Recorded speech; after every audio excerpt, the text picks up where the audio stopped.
What happens when a member of the British royal family walks onto morning television and loses control in front of millions of viewers?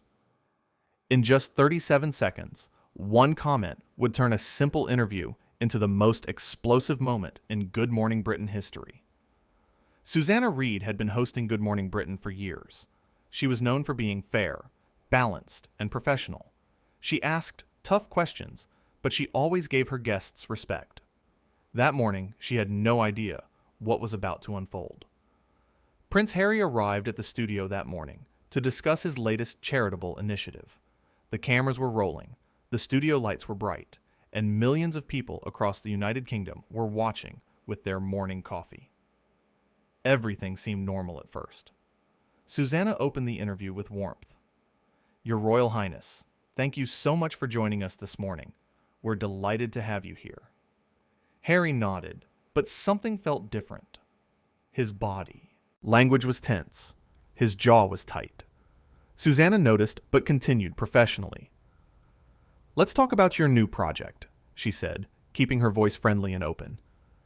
"You've been working with disadvantaged youth across the country. Can you tell our viewers what inspired this initiative?" Harry paused. The pause went on longer than it should have. Then he spoke, but not about the charity. "Before we get into that, Susanna, I think we need to address something," Harry said, his tone sharp. "The way this show has covered my family over the years has been absolutely disgraceful."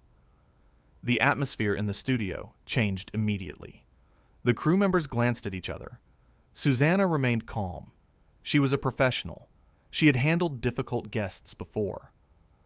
"I understand you may have concerns," Susanna replied gently, "but you're here today to talk about your wonderful charity work. Perhaps we could focus on that? Our viewers would love to hear about the young people you're helping." But Harry wasn't interested in talking about charity anymore.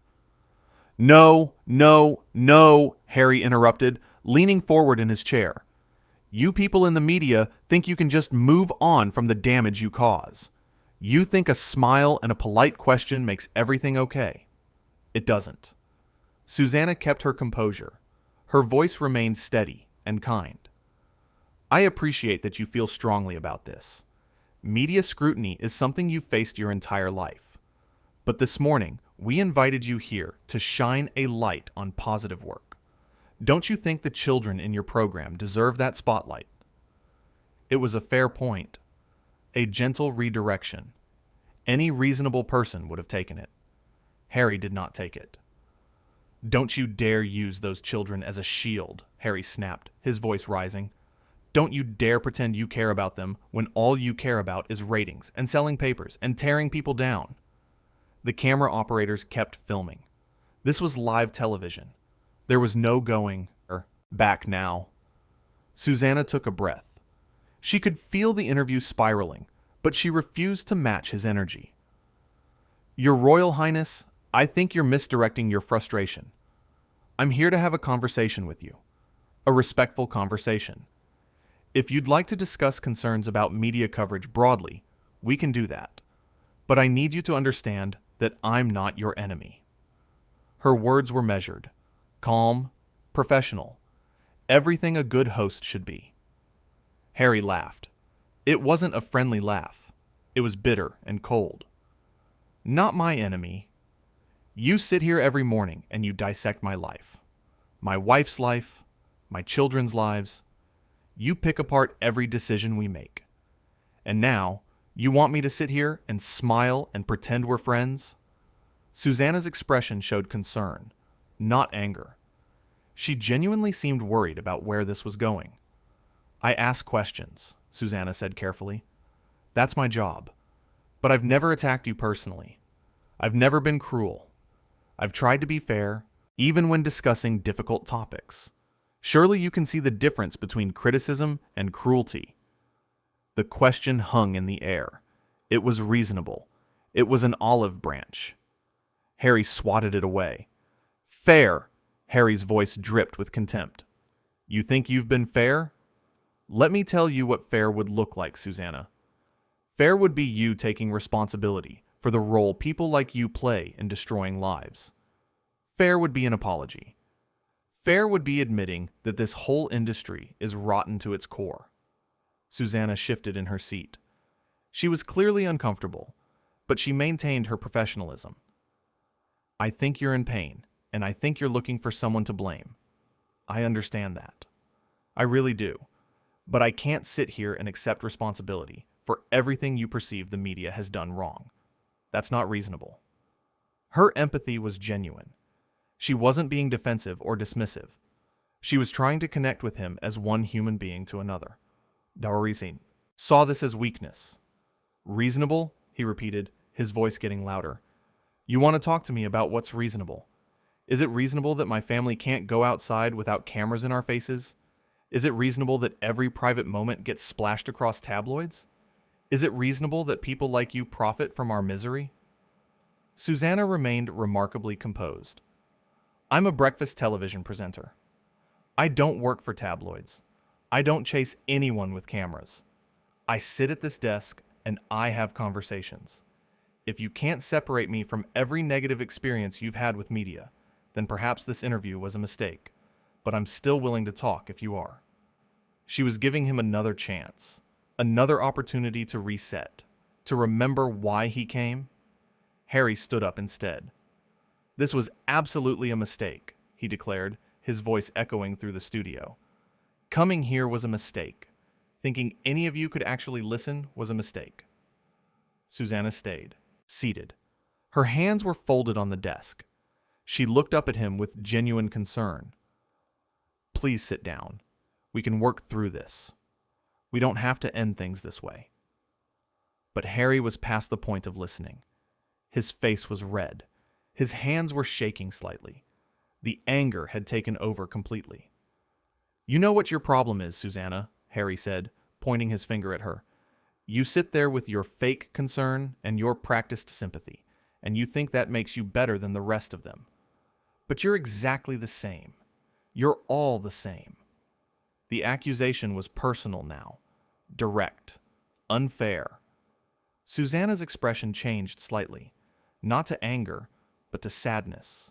She looked disappointed, not in herself, but for him. I'm sorry you feel that way, she said quietly. I truly am, but I won't sit here and be berated for crimes I haven't committed. I've treated you with nothing but respect since you arrived. I welcomed you warmly. I tried to steer us toward positive conversation, and you've responded with hostility and personal attacks. Her voice was still calm, but there was steel in it now. She was drawing a line. Harry scoffed. Personal attacks? You have no idea what a personal attack looks like? You people have been personally attacking my family for decades. This? He gestured dismissively at her. This is nothing. Susanna stood up now too. She was still composed, but she was done being a punching bag. I think we need to end this interview, she said firmly. This isn't productive. This isn't fair to our viewers. And frankly, this isn't fair to either of us. Harry's eyes widened. He seemed shocked that she was taking control. Oh, so now you're kicking me out? He said incredulously. The truth gets too uncomfortable and you just shut it down? How very typical. Susanna shook her head slowly. I'm not shutting down truth. I'm shutting down abuse. There's a difference. You came here angry, and you've used this platform to vent that anger at me. Personally, I understand you're hurting. I understand you feel wronged by media treatment over the years. But I am not a symbol.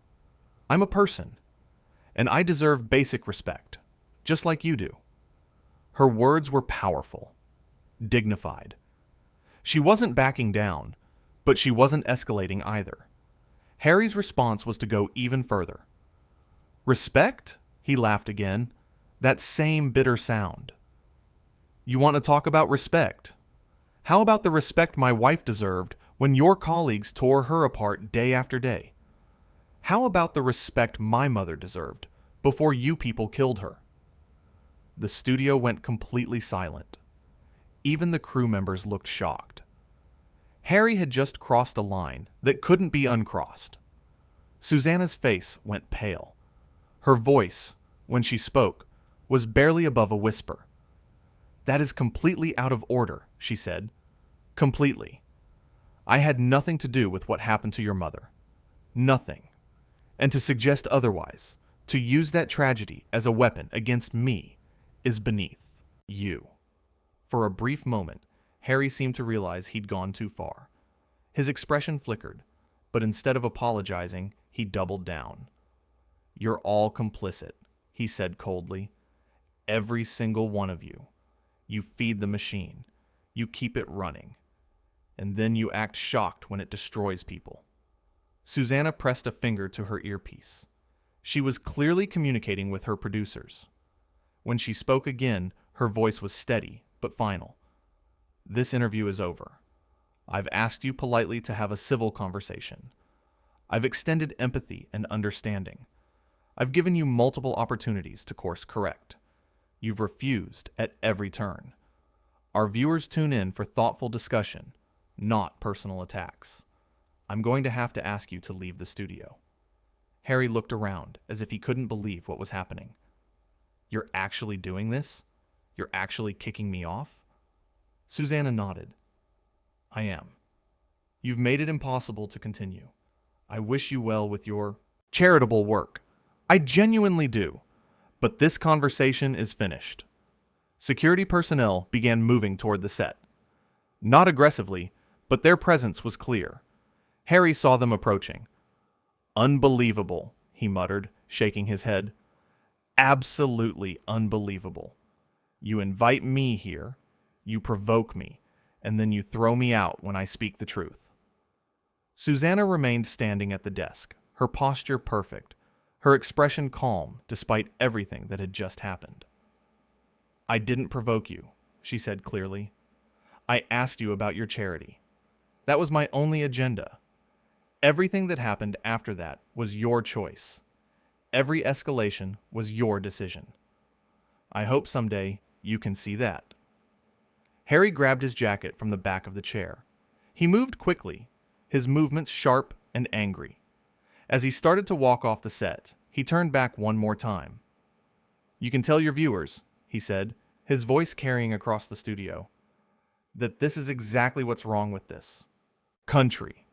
People like her, sitting in judgment, controlling the narrative, pretending to be innocent while the whole system rots from the inside. Susanna didn't respond. She simply watched him go, her face betraying a mixture of sadness and relief. Harry continued walking. The cameras followed him as he stormed through the studio, past crew members who stepped aside, past equipment and cables, toward the exit. His footsteps echoed. His breathing was audible on the microphones. Just before he reached the studio door, he stopped. For a second, it seemed like he might turn around. Like he might come back and apologize. Like he might recognize what had just happened. Instead, he pushed through the door without looking back. The heavy studio door swung shut behind him with a loud thud that seemed to punctuate the entire encounter. Back on set, Susanna slowly sat back down in her chair. She took a visible breath. The camera was still on her. Millions of people were still watching. She had to say something. Well, she began, her voice remarkably steady.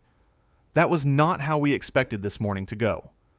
We invited our guest here to discuss important charitable work with young people. Work that deserves attention and support. Unfortunately, the conversation took a very different turn. She paused, choosing her words carefully. I want to be clear with our viewers. I have always tried to conduct interviews with fairness and respect. I ask difficult questions sometimes because that's part of journalism, but I never seek to cause harm.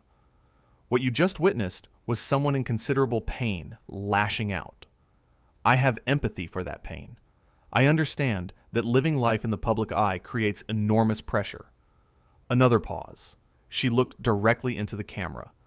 But empathy cannot mean accepting abuse. Understanding someone's hurt cannot mean allowing them to hurt others. I tried multiple times to redirect our conversation toward productive dialogue. Those attempts were rejected.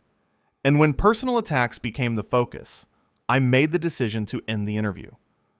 I hope you understand why. Her co-host, who had been silent throughout the entire exchange, finally spoke up. "You handled that with remarkable grace, Susanna. I don't think anyone could have done better." Susanna gave a small, tired smile. "I just tried to be fair. That's all any of us can do." The show went to commercial break, but the damage was done. The moment had been captured. Live television had just produced one of its most uncomfortable confrontations in years. In the control room, producers were already making phone calls. This was going to be enormous news. Every outlet would cover it. Every commentator would have an opinion. The clip would be replayed endlessly. But at the center of it all was a simple truth. Susanna Reid had invited a guest onto her show to discuss positive work. That guest had chosen anger over dialogue, had chosen accusations over answers, had chosen to burn bridges rather than build them. She had remained professional throughout. She had extended patience and empathy far beyond what most people would have. She had tried to save the interview, tried to redirect, tried to find common ground. None of it had worked. When Harry left that studio, he left behind a host who had done nothing wrong. A woman who had simply tried to do her job with integrity. A professional who understood that sometimes, no matter how hard you try, some conversations cannot be saved. The studio lights remained bright. The cameras kept rolling.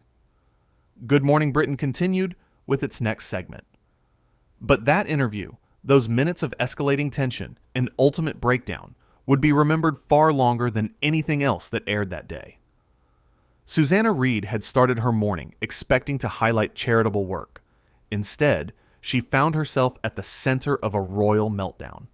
She had kept her composure when many would have lost theirs. She had maintained her dignity when it would have been easy to match anger with anger. And in the end, when it became clear that the conversation had become toxic, she had done what any good host would do. She had protected her show, her viewers, and her own self-respect. She had asked him to leave.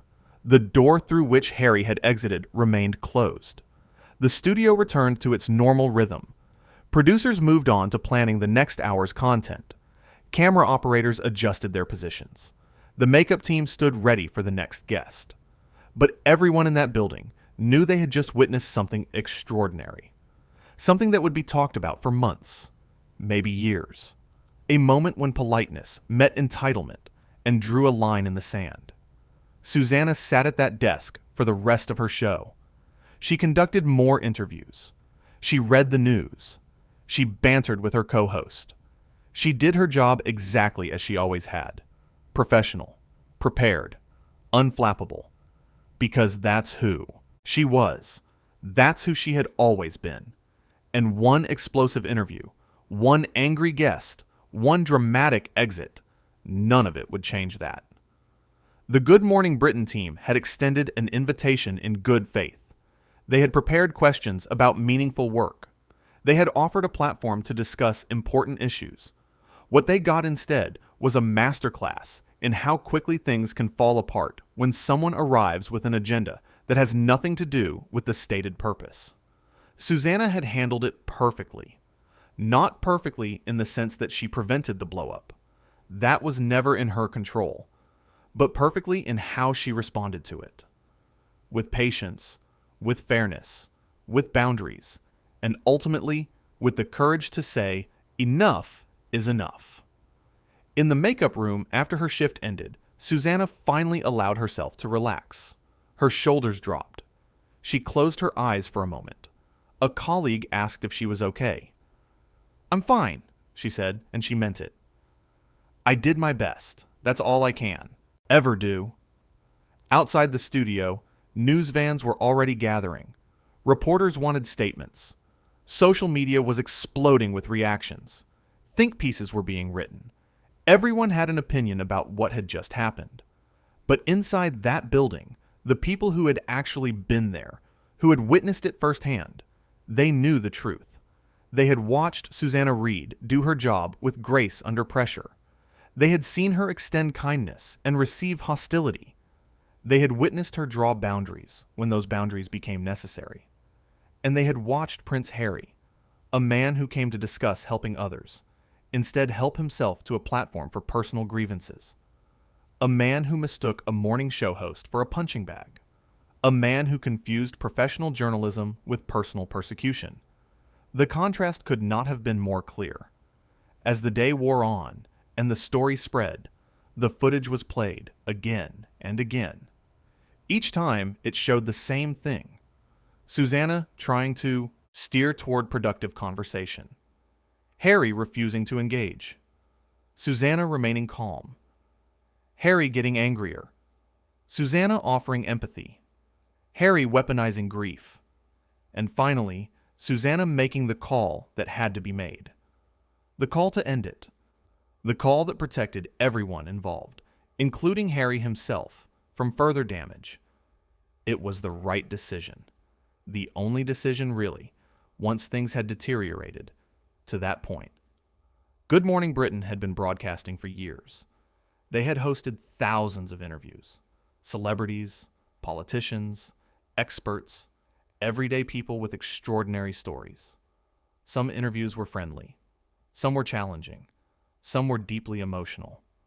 But this one was different. This one showed what happens when someone mistakes a platform for a battlefield. When someone confuses an interview with an intervention. When someone believes their pain gives them permission to inflict pain on others. Susanna Reid had been on the receiving end of that misguided fury, and she had handled it exactly right.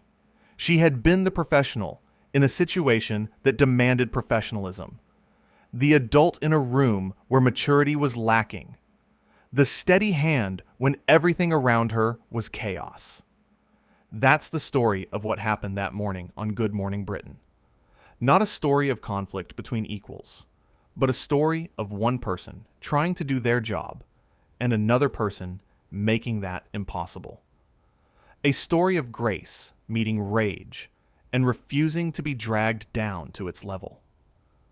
A story that ended with a door closing and a host sitting at her desk, tired but unbowed, ready to continue with the rest of her show. Because that's what professionals do. They handle the difficult moments. They make the hard calls, and then they keep going. Susanna Reid kept going. The show kept going. And somewhere outside that studio, Prince Harry was left to reflect on what had just happened, on the bridges he had just burned, on the opportunity he had just wasted. But that reflection, if it ever came, happened elsewhere. It happened after he left, after the cameras stopped following him, after he was no longer Susanna's problem to manage. In the studio, all that remained was the memory of those intense minutes, the tension, the escalation, the final breaking point, and through it all, one person had maintained their integrity. One person had tried, again and again, to find a better path. One person had finally said no when no needed to be said. That person was Susanna Reid. And that's why, when the dust settled and people looked back at this incident, they would remember not just the drama of the exit, but the dignity of the person who stayed behind.